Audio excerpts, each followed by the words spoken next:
মৰমৰ ছাত্ৰ ছাত্ৰীসকল, তোমালোকক ধন্যবাদ জ্ঞাপন কৰিছোঁ।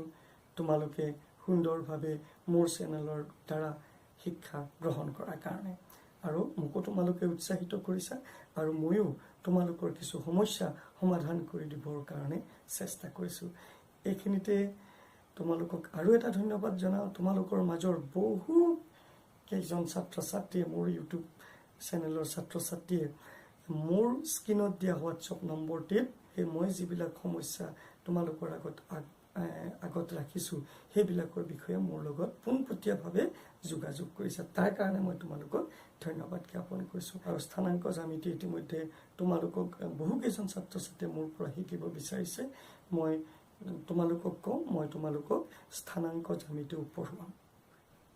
আজি উৎপাদক উপপাদ্য। উৎপাদক উপপাদ্য কি? আমি আগৰ কি পাইছিলোঁ? ভাগশেষ উপপাদ্য পাইছিলোঁ। এই ভাগশেষ উপপাদ্যৰ পৰাই আমি কি কৰিব পাৰোঁ? উৎপাদক উপপাদ্য উলিয়াব পাৰোঁ। তাত কি কৈছিলোঁ? যদি পি এক্সক এক্স মাইনাছ এৰে হৰণ কৰোঁ তেনেহ'লে ভাগশেষ কি হ'ব? P A. উৎপাদক উপপাদ্যত কৈছোঁ যদি পি এক্সৰ এক্স মাইনাছ এ এটা উৎপাদক হয় তেনেহ'লে কি হ'ব লাগিব? P A is equal to 0 হ'ব লাগিব। অৰ্থাৎ ভাগশেষটো 0 হ'লে কি হ'ব? ভাজকটোক আমি কি বুলি ক'ম? ভাজ্যৰ উৎপাদক বুলি ক'ম। আহাচোন তেতিয়াহ'লে আজি আমি উৎপাদক উপপাদ্যতনো কি আছে তাকে চাওঁ। চোৱা, এই উৎপাদক উপপাদ্যত কি কৈছে? যদি পি এক্স এটা বহুপদ যাৰ মাত্ৰা n is greater than equal to 1, অৰ্থাৎ মাত্ৰাটো একতকৈ ডাঙৰ বা একৰ সমান, তেতিয়াহ'লে আৰু এ এটা যিকোনো বাস্তৱ সংখ্যা, তেন্তে চৰ্ত চোৱাচোন। এক্স পি এক্স এইটো কি? চলক এক্স। গতিকে ইয়াতে এটা চলকটো এক্স বুলি ধৰিছোঁ। এইটো ৱাই হ'লে ৱাই হ'ব। যদি ইয়াতে যি টি হ'লে টি হ'ব। এক্স আছে, এক্স লিখিছোঁ। এক্স মাইনাছ এ পি এক্সৰ এটা উৎপাদক হ'ব যদি P A is equal to 0। অৰ্থাৎ আমি কি পাইছিলোঁ? মন কৰাচোন, ইয়াৰ আগত ভাগশেষ উপপাদ্যত কি পাইছিলোঁ? পি এক্স এটা বহুপদ যাৰ মাত্ৰা n ইজ গ্ৰেটাৰ দেন 1, এ এটা বাস্তৱ সংখ্যা হয়, তেন্তে কি হ'ব? পি এ, এইটো ইয়াত বহুৱাই দিছোঁ, পি এ এটা পি এক্সৰ কি হয়? ভাগশেষ হয়। এতিয়া আকৌ কি বুলি কৈছে? এক্স মাইনাছ এ কি হয়? পি এক্সৰ এটা উৎপাদক হ'ব যদি P A is equal to 0 হয়। অৰ্থাৎ ভাগশেষ ইজ ইকুৱেল টু 0 হয়। পি এ মানে কি? পি এক্সৰ ভাগশেষ। অৰ্থাৎ ভাগশেষটো যদি 0 হয় তেতিয়াহ'লে কি হ'ব? ভাজকটো কি হ'ব? ভাজ্যৰ উৎপাদক হ'ব। সেয়ে আমি এইটো কৈছোঁ। এইটো উপপাদ্যকে আকৌ ওলোটা ধৰণে কৈছে, যদি P A is equal to 0 হয় তেতিয়াহ'লে এক্স মাইনাছ এ এটা পি এক্সৰ উৎপাদক হ'ব। এইটোৱেই ইয়াত কৈছে এক্স মাইনাছ এ পি এক্সৰ এটা উৎপাদক হ'ব যদি P A is equal to 0 হয়।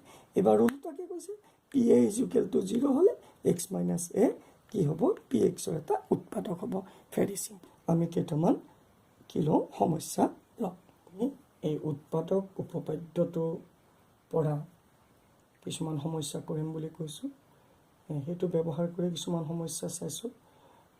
সেই সমস্যা কোনবিলাক লৈছোঁ? অনুশীলনী 2.4। অনুশীলনী 2.4ৰ 1 নম্বৰৰ অংকটোত কৈছে, তোমালোকে চোৱা। তাত কৈছে যে এক্স প্লাছ 1 তলত কেইটা দিছে? তোমালোকৰ 1 2 3 4 চাৰিটা পি এক্স দিছে। সেই প্ৰত্যেকটোৰে ক্ষেত্ৰত এক্স প্লাছ 1টো উৎপাদক হয় নে নহয় তোমাক পৰীক্ষা কৰিব দিছে। এতিয়া মই 1 নম্বৰটো আৰু 3 নম্বৰটো তোমালোকক কৰি দিছোঁ। 2 4 ইতিমধ্যে তোমালোকে কৰিব পাৰিবা বুলি মই আশা কৰিছোঁ। এতিয়া চোৱাচোন 1 নম্বৰটোত কি দিছে? P x is equal to x cube plus x square plus x plus 1। কৈছে যে এক্স প্লাছ 1 এই পি এক্সৰ উৎপাদক হয় নহয়।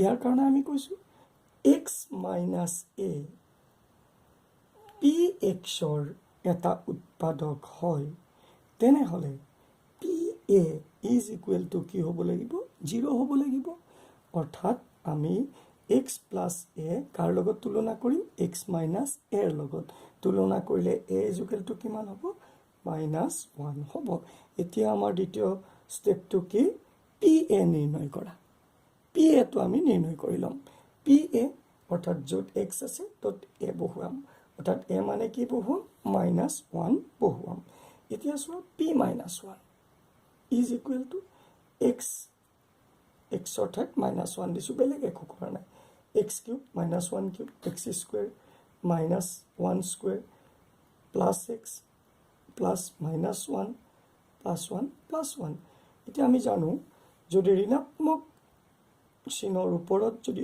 অযুগ্ম ঘাত হয় তেতিয়াহ'লে সেইটো ঋণাত্মক হিচাপে বহে আৰু যদি যুগ্ম ঘাত হয় সেইটো কি হয় ঋণাত্মকটো ধনাত্মক হয় গতিকে 3 অযুগ্ম গতিকে -1 হ'ল 2 যুগ্ম গতিকে +1 হ'ল -1 +1 এতিয়া প্লাছ কেইটা এফাল কৰিছো 1 1 1 1 1 1 plus 1 2 -1 আৰু -1 দুটাক লগ লগালে -2 2 - 2 is equal to 0 তাৰমানে কি পালো pa অৰ্থাৎ p - 1 is equal to 0 পালো গতিকে 0 পালে কি বুলি লিখিম নিশ্চয় কি লিখিম ই এটা উৎপাদক হয় হে লিখিছো যেহেতু pa সমান p - a is equal to 0 পালো গতিকে x plus 1 px ৰ উৎপাদক হ'ব x plus 1 কি হ'ব px ৰ এটা উৎপাদক হ'ব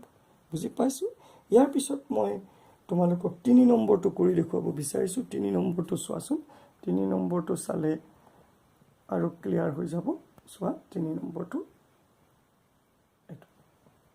3 নম্বৰ ইয়াতো একে যে 3 নম্বৰটোত কি দিছে px is equal to ইটো x to the power 4 3x cube plus 3x square plus x plus 1 x plus 1 ইয়াৰ উৎপাদক হয় নে নহয় একদম একে x plus 1 এৰ লগত তুলনা কৰিলে -1 হয় এটোই আছে কাৰণ এটোটো হলনি হোৱা নাই গতিকে এতিয়া মই কি লিখিম pa নিৰ্ণয় কৰিম pa এ মানে -1 x to the power 4 -1 to the power 4 অৰ্থাৎ য'ত x আছে তাত কি বহুৱাম -1 বাকি একই ৰাখিম একো হলনি নকৰো এতিয়া ইয়াত x আছে ইয়াত -1 দিছো অৰ্থাৎ ইয়াতে x বিলাক কি কৰিম -1 হিচাপে ৰাখিম বাকি তাৰ ঘাত হহক যেনেকৈ আছে হেনেকৈ থাকিব x to the power 4 -1 to the power 4 3 into x to the power cube ইয়াত 3 into -1 to the power cube plus 3 into x square 3 into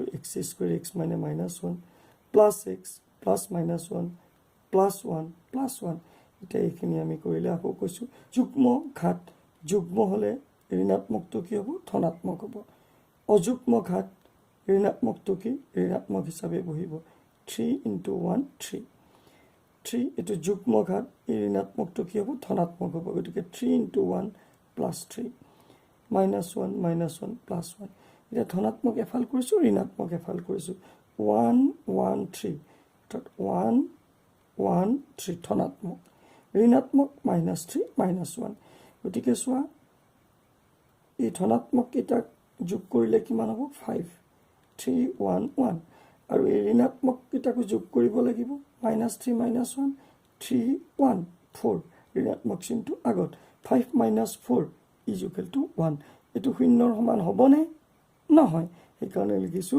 যে 1 is not equal to 0 যদি 0 নহয় কি হ'ব উৎপাদক নহ'ব গতিকে মই লিখিছো যেহেতু pa সমান p - 1 is not equal to 0 গতিকে x plus 1 এইটো x plus 1 যেটো হৰণ কৰিছো x plus 1 px ৰ উৎপাদক নহয় বুজি পাইছা গতিকে আমি উৎপাদক উপপাদ্য ব্যৱহাৰ কৰি আমি কি কৰিব পাৰো gx টো px ৰ উৎপাদক হয় নে নহয় তাক আমি কি কৰিব পাৰো পৰীক্ষা কৰিব পাৰো তোমালোকৰ মূল কথা কোনটো মূল কথা হ'ল এই gx টো ইয়াত কি দিছে x plus 1 দিছে কাৰ লগত তুলনা কৰো x minus a ৰ লগত এই a মানে কি পালো ধনাত্মক থাকিলে সদায় ঋণাত্মক হিচাপে ব্যৱহাৰ কৰো a মানে কি পালো -1 এটো যদি x + 2 থাকিলেতেন a মানে কি হলতেন ভাবাচোন কি হলতেন -2 অর্থাৎ +1 আছে কাৰণে -1 হল এটো যদি +2 থাকিলেতেন -2 হেতেন যদি -x - 5 বুলি দিলে হয় তেতিয়া a মানে কিমান হলতেন 5 a = কি হলতেন 5 গতিকে আমি প্ৰথম কথা চাব লাগে এই gx টো কি দিছে আৰু gx টোৰ পৰা আমি এৰ মান এটা উলিয়াই লওঁ আৰু সেই a টো এই চলকৰ হলনি ব্যৱহাৰ কৰো যদি pa তাৰ ৰিজাল্টটো যদি 0 হয় উৎপাদক হ'ব ৰিজাল্টটো 0 নহলে উৎপাদক নহয় 2.4 ৰ 2 নম্বৰৰ 2 টো লৈছো 2 টোত কি কৈছে px = x³ + 3x² + 3x + 1 gx = x + 2 এটা কৈছে gx টো px ৰ উৎপাদক হয় নে নহয় এক নম্বৰটো নিচিনাই ইয়াত আৰু কোনো বেলেগ ভাবিবলগীয়া নাই আমি gx মানে কি দিছে x + 2 দিছে অৰ্থাৎ x - a ৰ লগত তুলনা কৰিলে a = কিমান পাম -2 পাম গতিকে pa নিৰ্ণয় কৰো pa মানে p - 2 য'ত x আছে তত -2 বহুৱাই দিছো বেলেগ কিবা না অৰ্থাৎ pa -2 p - 2 x³ - 2³ 3 × x² 3 × -2 square 3 × x 3 × -2 +1 +1 minus অযুগ্ম সংখ্যা নিশ্চয় ঋণাত্মকে হ'ব 2 ৰ ওপৰত 3 মানে 2 পূৰণ 2 পূৰণ 2 তিনিটা 2 পূৰণ অৰ্থাৎ 8 3 যুগ্ম গতিকে -2 + 2 দুগুণ 4 প্লাস মাইনাস মাইনাস 3 দুগুণ 6 +1 এতিয়া চোৱা মই ধনাত্মক কেইটা এফাল কৰিছো ঋণাত্মক কেইটা এফাল কৰিছো 3 × 4 12 +1 +1 -8 -8 -6 -6 12 + 1 13 -8 -6 দুটাকে লগ লগালে 28 14 অৰ্থাৎ 13 - 14 -1 which is not equal to 0 অৰ্থাৎ কি নহয় শূন্যৰ সমান নহয় আৰু শূন্যৰ সমান নহলে আমি কি বুলি কম ইয়াৰ gx টো px ৰ উৎপাদক নহয় বুলি কম এয়া কৈছো যে gx px ৰ কি নহয় উৎপাদক নহয় 2 নম্বৰৰ 3 টো লৈছো চোৱাচোন px টো এটো দিয়া আছে x³ - 4x² + x + 6 gx কিমান দিয়া আছে x - 3 দিয়া আছে এতিয়া আমি একে আগৰ নিচিনাকে এটো কাৰ লগত তুলনা কৰো x - a ৰ লগত অৰ্থাৎ x - a আৰু x + x - ঠিক যদি তুলনা কৰো a মানে কিমান আহিব 3 আহিব 3 আহিব এতিয়া আমাৰ কাম কি pa নিৰ্ণয় কৰা pa অৰ্থাৎ a মানে কি 3 অৰ্থাৎ p3 নিৰ্ণয় কৰা তাৰ মানে কি px ৰ যি য'ত x আছে তাত আমি কি বহুৱাই যাম 3 বহুৱাই যাম তাৰ বাহিৰে বেলেগ একো নকৰো সহগ হিচাপে থাকিব ঘাত হিচাপে থাকিব চাওচোন px x³ x মানে কি বহুৱাম বুলি কৈছো 3 x³ মানে 3³ -4 -4 x² 3² + x + 3 + 6 + 6 3³ মানে 27 3 × 3 × 3 অৰ্থাৎ 3 3 গুণ 9 3 9 গুণ 27 এতিয়া -4 3 3 গুণ 9 3 6 এতিয়া আমি প্লাস কেইটা এফাল কৰিম মাইনাস কেইটা এফাল কৰিম 27 3